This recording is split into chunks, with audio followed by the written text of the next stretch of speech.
Chris, we've already been to White Hart Lane, the Emirates, Old Trafford this season. How does a trip to the Etihad compare to those? Well, it's still exciting. It's one of the best places to play. I can remember the pitch at the end of last season, in which was a good day for us, and it was immaculate, almost like the first day of the season.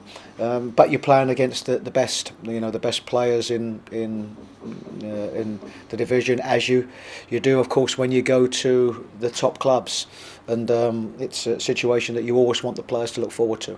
I think it's been said that they have the strongest squad in terms of depth in the Premier League. Is that something you'd agree with?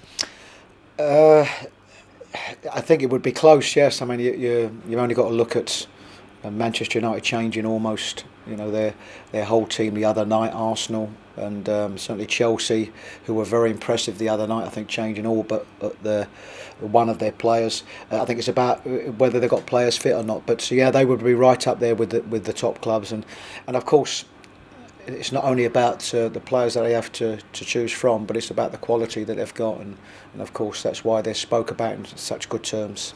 A big challenge, of course, but the win there last season, it was a special way to end the season, wasn't it?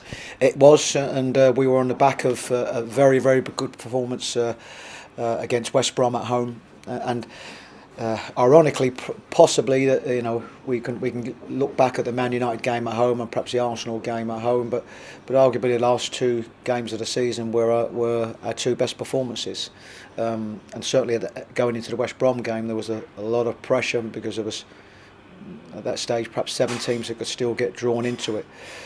So yes, it was a really good occasion, a really good performance, and of course it allowed us to climb some 4 or 5 places up the division.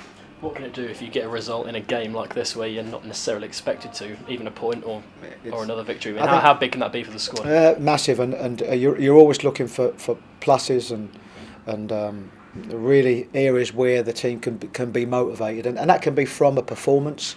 We know our performances have not been bad.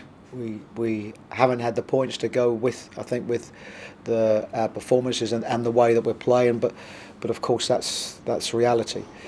Nobody will take away from the fact that it's a tough ask, but I think you've got to go there and be delighted by the challenge. I think you've got to be excited by the challenge of going there, and I think this is quite an open division at the moment, and I think there are teams that are able to go away from home. We showed that going to Stoke, and we showed that also in a performance at Arsenal for good periods of the game. It's just about going that little bit more now and doing enough that can get us a result.